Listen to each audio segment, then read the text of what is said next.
about top 20 countries that have lowest public trust in police.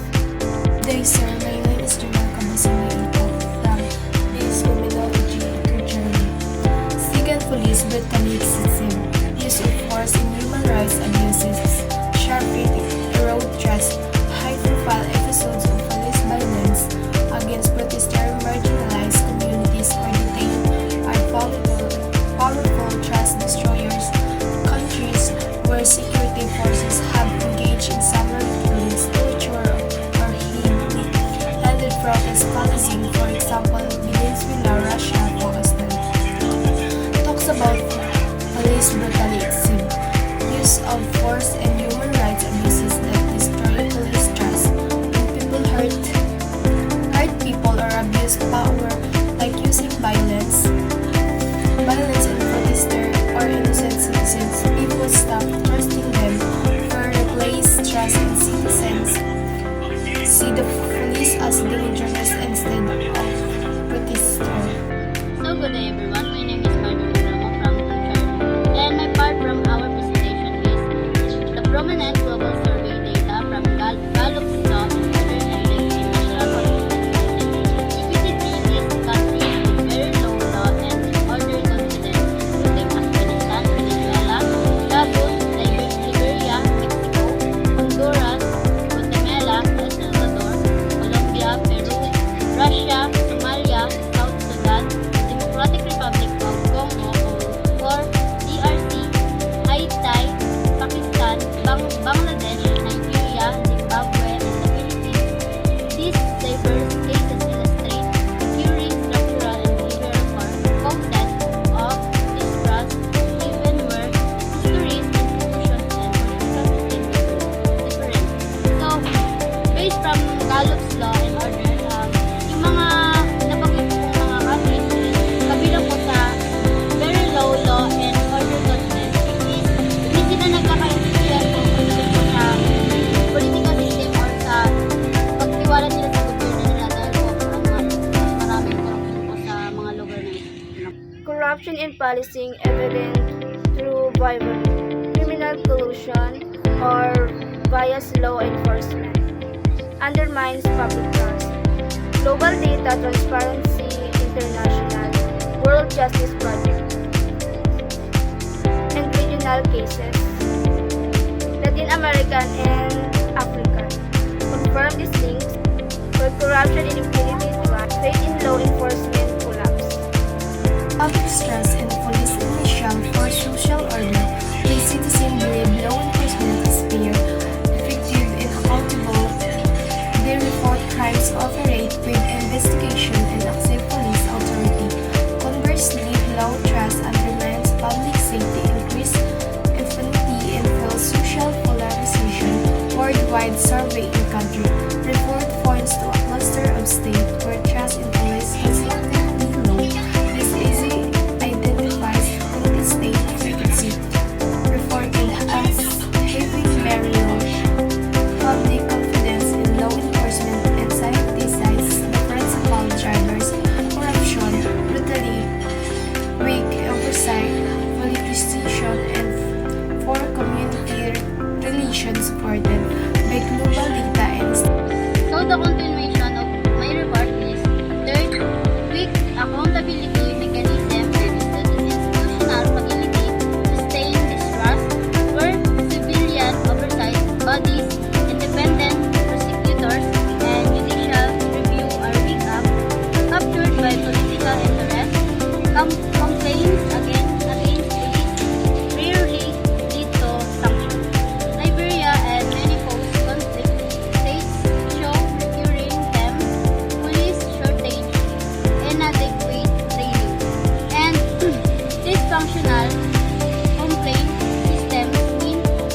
post-conflict religion like Liberia. Systemic issues, staff sorting. 4.3, load reporting, perpetuate misconduct.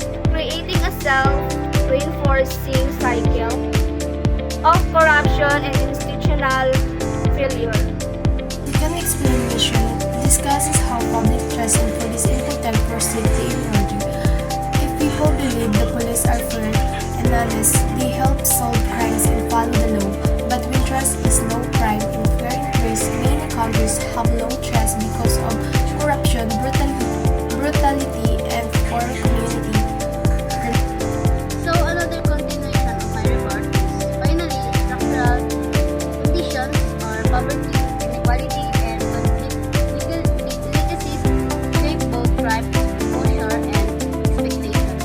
In conflict affected states, Afghanistan, South Sudan, Somalia, and DRC, the state's inability to offer basic security and impartial policy magnifies distrust, historical patterns, colonial policing, counterinsurgency, concealed suspicion across generations.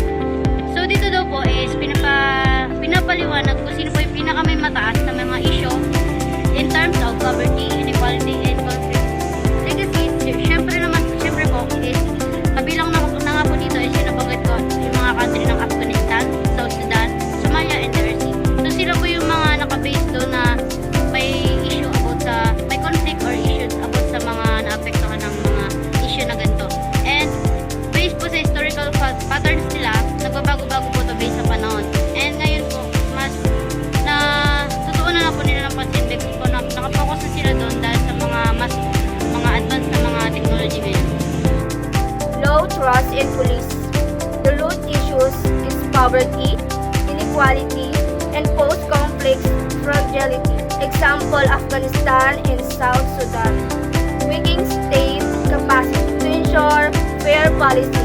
So last part of my report is in sum, 20 low trust countries highlighted by global surveys and institutional reports share overlapping drivers, corruption, brutality, weak accountability, politicization, and poor procedural fairness through related ways differ.